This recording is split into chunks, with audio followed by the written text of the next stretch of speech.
Hey everyone, it's Katie, and today we're going to learn how to chuck. What? How to chuck? Wait. I thought we were supposed to be coming back in this video and finishing the repairs on this little tin can. Because if you remember in my last video, we're having some problems with airflow. And the airflow ratio was way out of whack. Sometimes it was showing minus. Sometimes it was showing +4, and it's supposed to be reading up to +25. So we're gonna go back into finishing off this, and then after that video, I don't know. Okay, system lean mean it could be running not enough fuel, or mass airflow sensor means it's probably got a leak somewhere. Somewhere it has a vacuum leak. What you want to do on a vacuum leak or an intake leak is all these hoses have to be tested. Oh, no, just going down to low idle. So we have to test all these little hoses because somewhere there's a low system leak. Now, I've already done that and I know what happens, and check this out. Aha. See? Did you see that? The RPM, there, it almost shut off. There you go, it did shut off. So, that is our problem. This hose is cracked. Walla la la la. That could have an effect on our knock sensor. That's very possible, because if you're getting it too lean, you're not getting enough gas, and it's advancing. It's possible, there's not 100% sure on that. So this would be our first thing to check. The knock sensor is underneath the intake on this side, in behind. So you can't get the knock sensor from here. What you have to do is jack the car up and go underneath. I'm hoping the knock sensor is not an issue, but from some forums I've read, it could be a problem on these cars. But you always want to change one thing at a time. So this is the first thing we're gonna change. So I'm gonna have to get one of these. That's the problem. Could also be the air filter. Air filter could be plugged up. Fuel filter. She has never changed any of that, she told me. The other thing is, could be spark plugs. That could be another firing issue. She has never ever changed the spark plugs. And this car's got 114,000 kilometers on it. So it needs some maintenance. So one of the other cool features on these OBD pickups is, you know what? It monitors what's going on with your engine.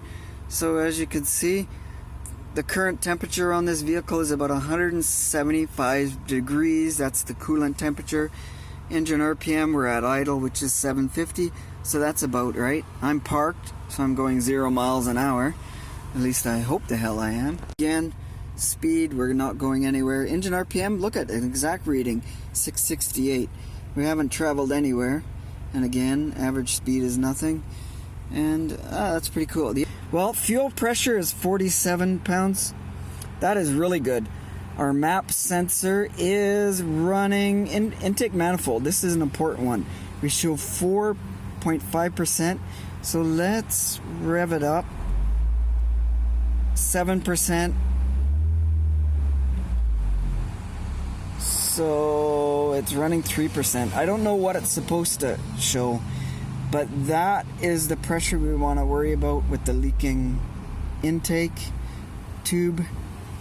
And what else do we got? It shows quite a lot of things here. I'm quite surprised. Shows our catalytic converter temperatures. Wow, 1,000 degrees. That is freaking crazy. I guess I can't really, I'm not cameraing this very good. Oxygen sensor, it shows our percentages. So I might have to write some numbers down here just for reference. Timing advance, that's another important one. Right now we got 4 degrees, 7 degrees. Let's rev it up.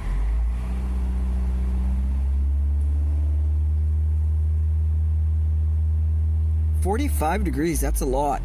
So that could explain the pinging right there. And minus. So it's over advancing. So maybe the knock sensor is done and gone. 47 degrees right now. That's pretty high. So I'm gonna have to take note of that and do some research on that. Amazing thing about this, I don't know if you can see it, but it does a emissions test run and everything passes on this. So that's a good thing. Oh, catalytic converter didn't pass, and the evaporation system didn't pass. Oxygen sensor, no pass. Oxygen sensor heater. So EGR didn't pass. So yeah, for 15 bucks, this has a lot of information. I'm gonna have to write it all down, or I don't know if it keeps a copy of everything. Somebody's backing up here. I don't know what's going on. So we're gonna write everything down and yeah, do some research. But the first thing is, we'll have to order that tube, replace that tube, and go from there and see if it erases all our codes, gets rid of the knock sensor code and the other codes. So yeah, blah blah blah blah. I know. So there we go. I'm done for today. Let's shut off. I can't pull it out. That's what he said. Yeah, this thing, best $15 ever spent on any newer car or van or whatever you have, a truck. Because you know what? Even if you can't figure out how to work on the car, you can still have the codes to give to people. You can do internet research, Google everything yourself, and learn about it. Learn what's going on, and you can go to the dealer and save yourself $1,000 bill, possibly. So, okay, my friends, this is what we ended up ordering. We picked up this air intake tube, and Amazon Prime showed we paid $31.35 for this, and that's delivered to our door. Unbelievable price, because we called the local dealer and they said 50 bucks, and it takes a couple days to bring in. And you know what? This one we'll have on our doorstep in 2 days. And that includes, yeah, like I say, the price of shipping and everything. I took a picture of this tube and went and checked the car, and it does look the same. So we should be good to go on this. The next day. Is it here yet? No, I guess we'll have to wait until The next day. Okay, it's a couple days after the original test, and look at what we have. Da-da-da-da-da. Thank you, Amazon. Da-da-da-da-da. It's a dark under hood. Okay, light on the situation. Kind of dark, but you know what? We should probably check to see if this is going to fit first. It goes like this. You know, I think we got a match. So that's one good sign. The next sign is, it's a pretty freaking simple thing. I don't think I have to take the filter box off. How hard is it if I do have to? You know, thinking about this, should probably change the air filter in this, but we need a torque head screwdriver, so that might be an option. I might have to go get it anyway. So actually, you know what? I do have to. So just 2 screws, one there and one hidden down in the corner. So it's a pretty simple change, ladies and gentlemen. Okay, yeah, it is a pretty simple thing. Just take that off. Now the problem is getting back to this one. I don't know how I'm gonna get back there, but it's actually split in 2 places. It's split here, down there, and it's split at the top. Look at this. Wow, that is totally destroyed. I would say it's done for. My understanding on these hoses, I did some research, that it's made out of a hard material, EPDM or some kind of thing, which gets hard and brittle. They say the rubber is better, and this one is more flexible, so it's, yeah, look at, flexible, and this one, you can't even move it, hard as a rock. So it's so hard that with the heat and over time, it cracks. That is the trick. So, finish. Okay, I had to end up running back to the house. I had to wash this out because there was a lot of loose rubber and rubber dust and little particles, rubber particles from them manufacturing and not cleaning it. So you don't want to suck that into the engine, so that's what we did.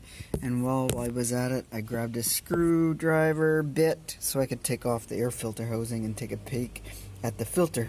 Okay, it's not the cleanest, but it's also not the dirtiest now that I got it off. Yeah. Can we see light through the grilling? I don't know. It's too close. Yeah, I think so. Yeah, I can see light through there. So maybe it's okay. I should check the maintenance schedule and see what the recommended mileage is. Sorry about for the bad videoing, but you know, when you're up close and you only got a handheld phone, that's the way it is. So yeah, we can button things up, put the cover on, put that on, done. One of the neatest things about these clamps are they actually have positioning mounts for the clamp. So see, it's got a little slot. You put it in the slot and it has a notch in the air filter housing. So you know what? No, it's simple for anybody, even if you're a non-mechanic, to change. It's got to go back to this position. It has no and, if, or choices. So that pretty much, nice hairdo. I need a haircut, Chuck? Holy mother. Anyways, now we got an old broken one that's practically in 3 pieces and a new one, and we're going to try the new one out. I'm not expecting anything really to happen when we run it. We'll have to take it for a drive and let the computer reset itself and reset codes, and I should probably erase all the fault codes as it is anyway. So look at that. There was a freaking squirrel driving the car. It's a bunch of nuts in there. Okay.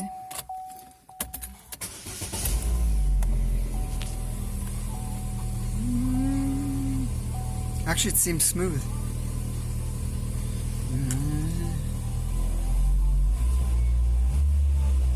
We should have a little more power now. It's not sucking too much air.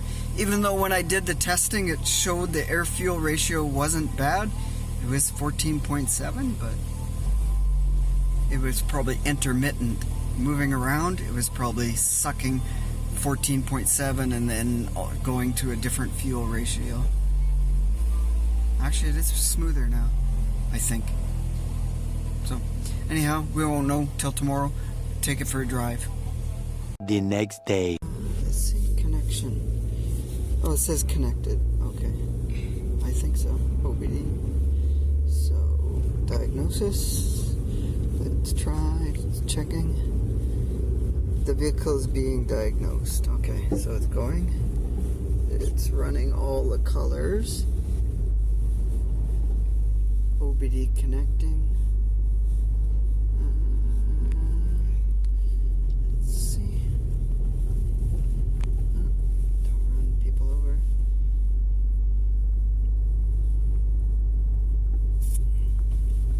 Oh, bounce, bounce, bounce.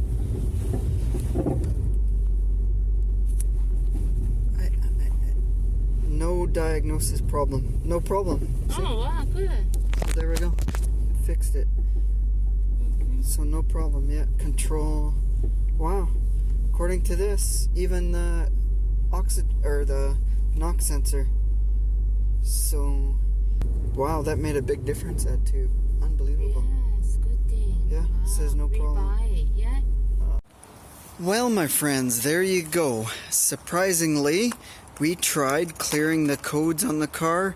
We drove it, tested it for a bit, and you know what? Everything erased and the service light turned off, and the only code that we had come up reading was heater control. So yeah, it's showing no more service light, service a motor, service a car, blah blah blah blah blah. So at this point, we'll just try it out for a few days and see if any codes pop back up and go with that. Getting harsh crazy light again on this phone. One day video is good and the next day video is kind of, yeah, so. Anyhow, that's it. Our day's over. Video's over. And hey, same routine. We'll come back next time. I don't know what we're doing. We might be going out of town and show you some out of town stuff or not. I'm not sure yet. So until that next video, cheers. Stay awesome. Be awesome. Have a great day.